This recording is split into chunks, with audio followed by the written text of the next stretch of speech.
जोहार झारखंड में आपका स्वागत। मैं राहुल ओझा आपके साथ। दरभंगा में वोटर अधिकार यात्रा के मंच से पीएम मोदी के लिए अभद्र भाषा का इस्तेमाल करने वाले शख्स मोहम्मद रिजवी उर्फ राजा को पुलिस ने गिरफ्तार कर लिया है। अब उसकी गिरफ्तारी की एक्सक्लूसिव तस्वीरें हम आपको दिखाने जा रहे हैं। आरोपी मोहम्मद रिजवी उर्फ राजा पेशे से ड्राइवर है और पिकअप वैन चलाता है, साथ ही पंचर की दुकान भी चलाता है।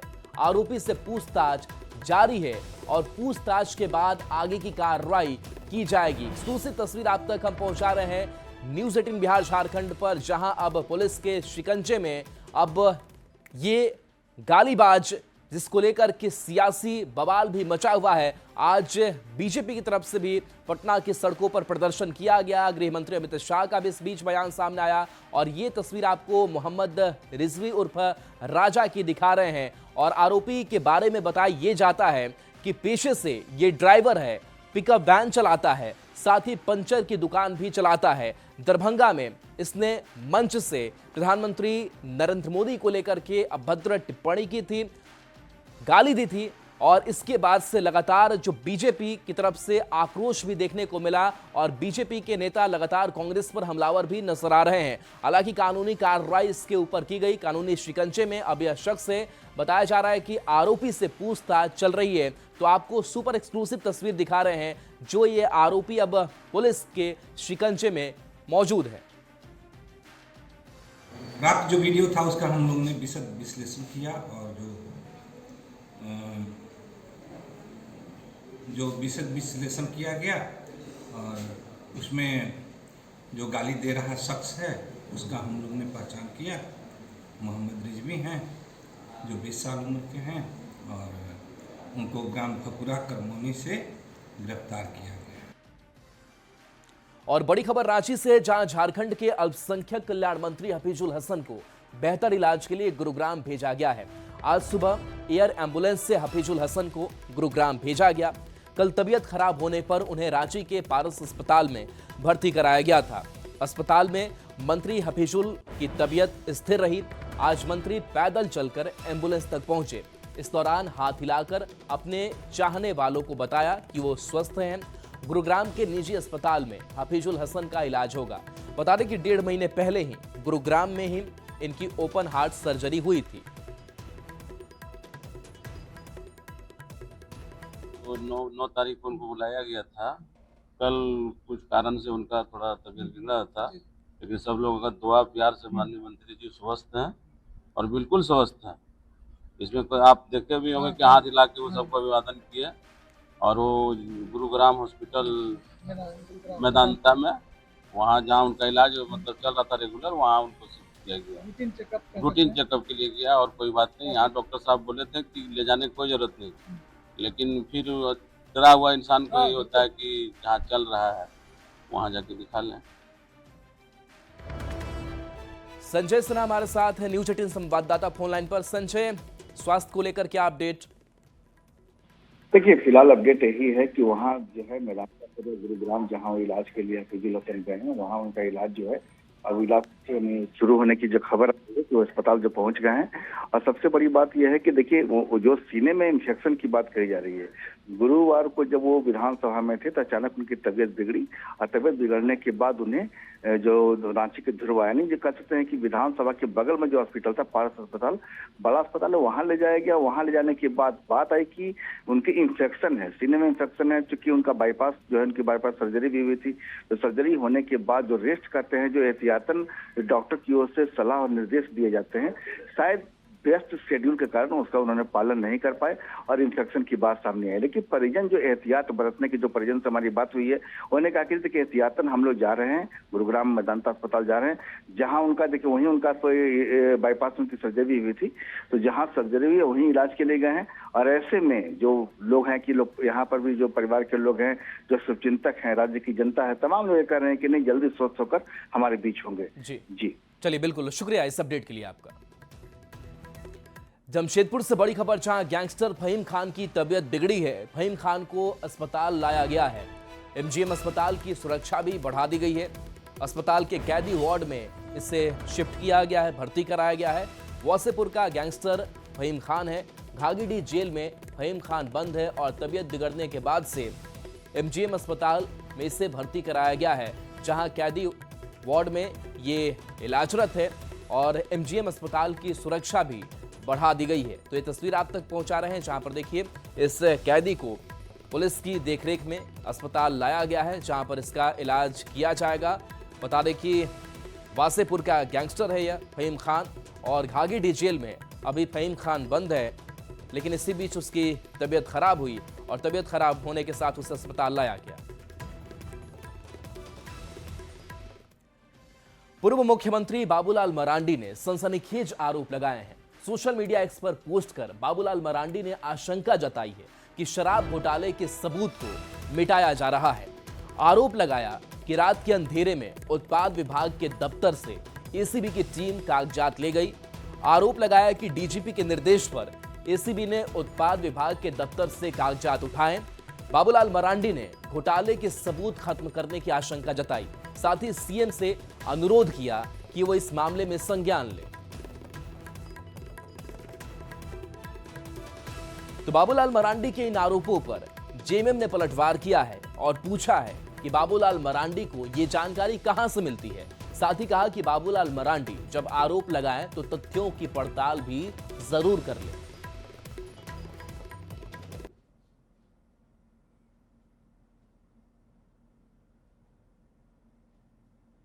कहाँ से ये सूचना मिल गई उनको? जैसे दिल्ली में कई जगह सुनते हैं आग लग जाता है, फाइलें गायब हो जाती हैं, राफेल की फाइलें गायब हो गई, जो महत्वपूर्ण जांच है सभी के कागजात गायब हो जाते हैं। वही समझ रहे हैं क्या ये बाबूलाल जी? कुछ बोलने से पहले सोच समझ लें, हल्की बातें न करें तो बेहतर होगा। और देखिए रांची से बड़ी खबर, जहां रिम्स डायरेक्टर और स्वास्थ्य मंत्री का विवाद लगातार अभी भी बना हुआ है। एक बार फिर से दोनों के बीच जुबानी जंग तेज हो चली है। इरफान अंसारी ने डायरेक्टर से इस्तीफे की मांग कर दी है। डायरेक्टर पर राजनीति करने का आरोप इरफान अंसारी ने लगा दिया है। कोर्ट में बात रखने की बात कही है, डायरेक्टर ने मजाक बना दिया। ये इरफान अंसारी का बयान सामने आया है।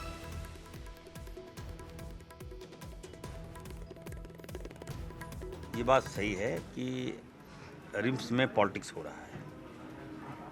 रिम्स के जो डायरेक्टर हैं उनसे मैं आग्रह करूंगा कि आप स्वतः चले जाइए। आप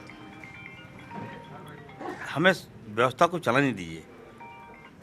आप कोर्ट के आड़ में आप सोच रहे हैं कि हमको जीवनदान मिल गया, ऐसी बात नहीं है। कोर्ट का सम्मान हम करते हैं। कोर्ट को क्या मालूम है फैक्ट क्या है? जरूरत पड़ेगी तो मैं कोर्ट जाऊंगा, कोर्ट को बताऊंगा क्या सच्चाई है।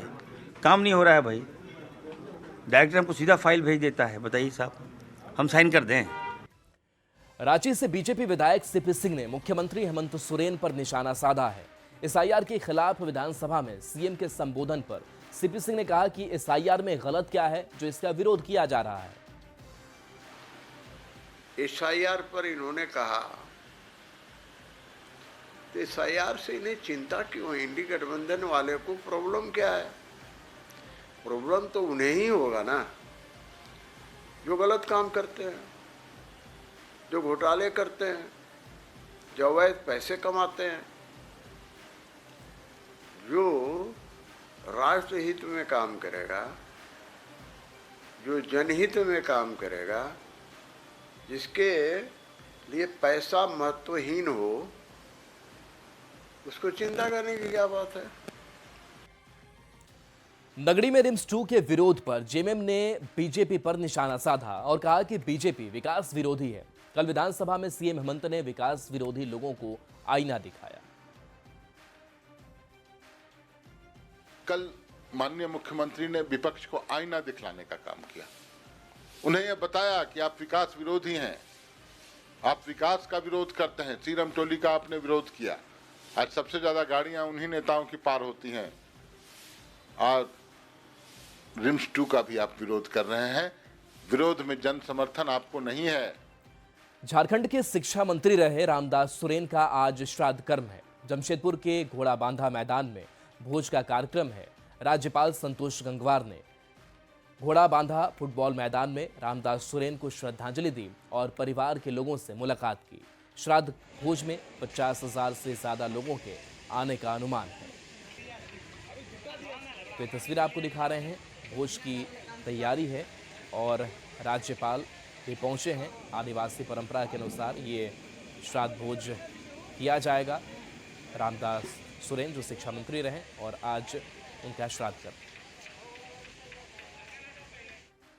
और इस बीच धनबाद से बड़ी खबर, जहां एसएनएमएमसीएच में हड़ताल पर जूनियर डॉक्टर चले गए हैं। सुरक्षा की मांग को लेकर के ये हड़ताल पर गए हैं। एसएनएमएमसीएच में ओपीडी सेवा चरमरा गई है। देर रात मरीज के परिजनों ने मारपीट की थी। मरीज की मौत के बाद से मारपीट हुई थी।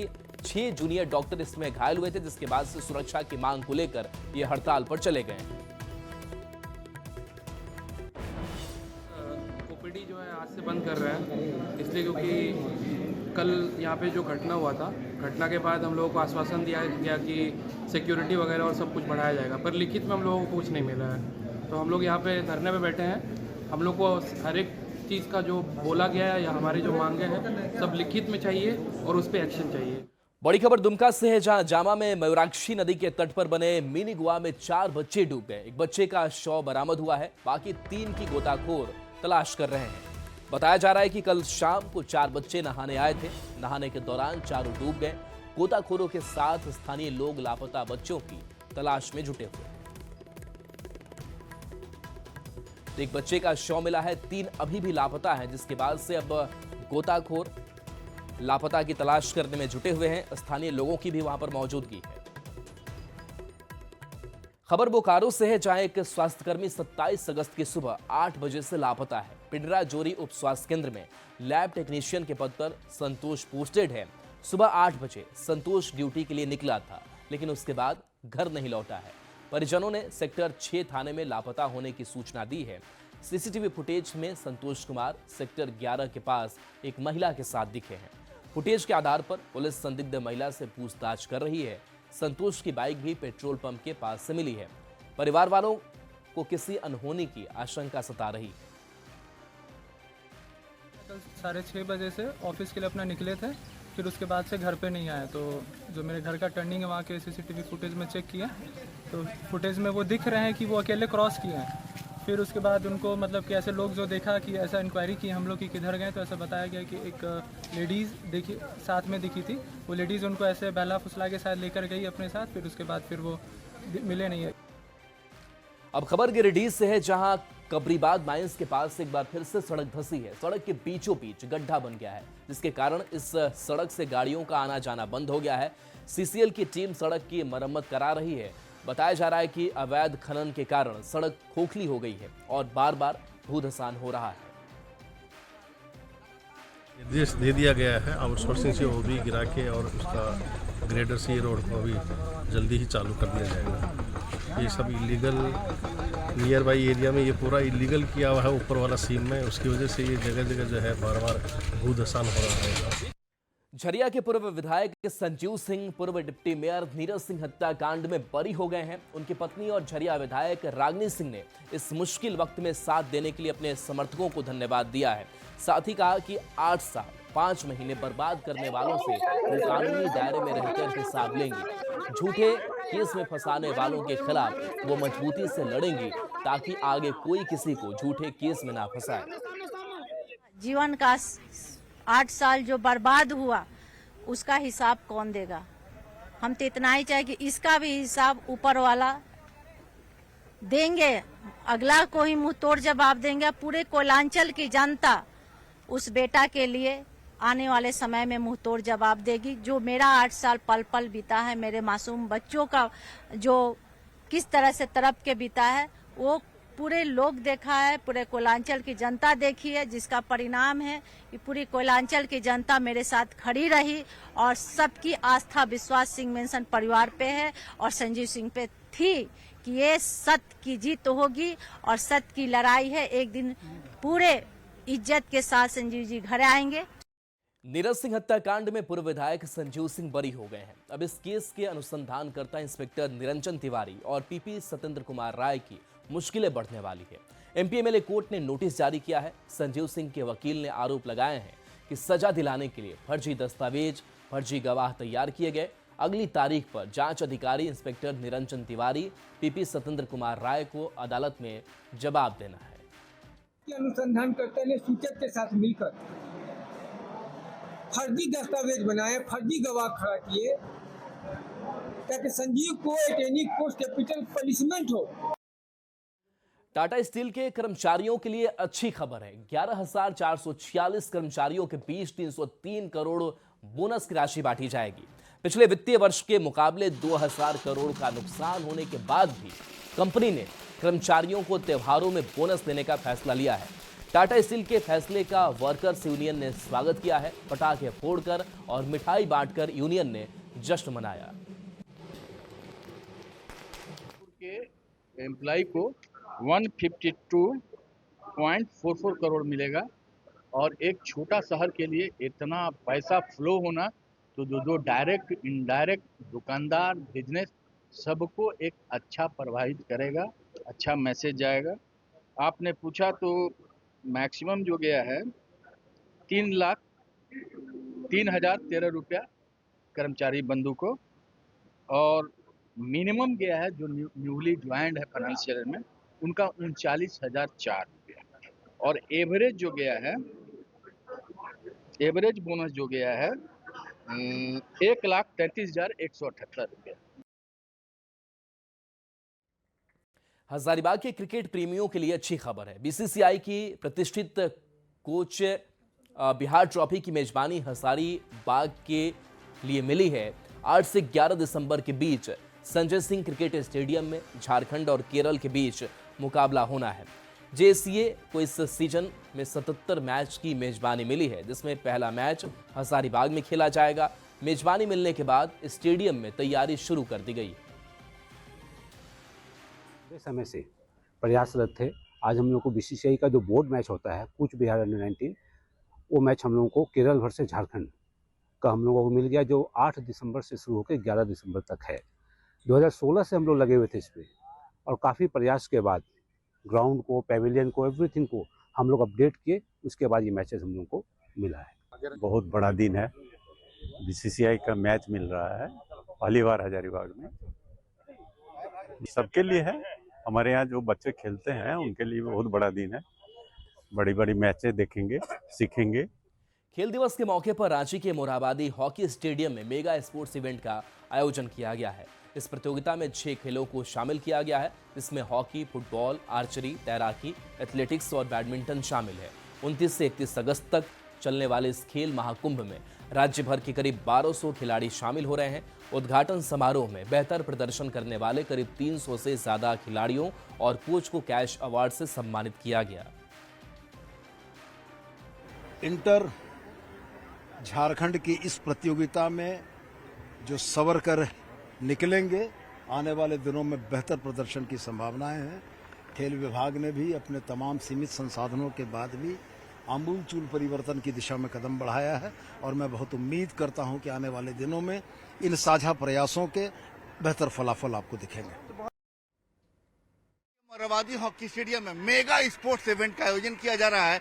6 खेल आयोजित किए जाएंगे। इसके अलावा परंपरागत खेलों का भी आयोजन होगा। खिलाड़ियों में उत्साह है। बता दें कि राज्य भर के 1200 खिलाड़ी 6 अलग अलग खेलों में अपना हुनर दिखलाएंगे। और वास्तव में खिलाड़ियों का मकसद क्या है, खेल दिवस पर वो क्या जाहिर करना चाहते हैं, क्या साबित करना चाहते हैं, हम सीधे उनसे जानेंगे। राष्ट्रीय खेल दिवस पर तुम लोग यहाँ पर आई हो, किस खेल से हो?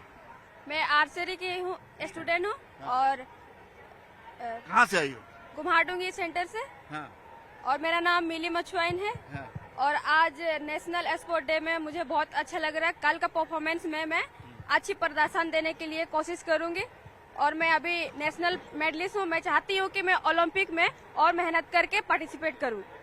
फुटबॉल स्टेडियम में ही मिलेगा। तो अभी यहाँ पर खेल में अच्छा प्रदर्शन करने के बाद आगे कहाँ तक जाना है? धन्यवाद। आगे कहाँ तक जाना है? देश का नाम रोशन करना है। जी। कहाँ से आई हो? कुम्हारडूंगी।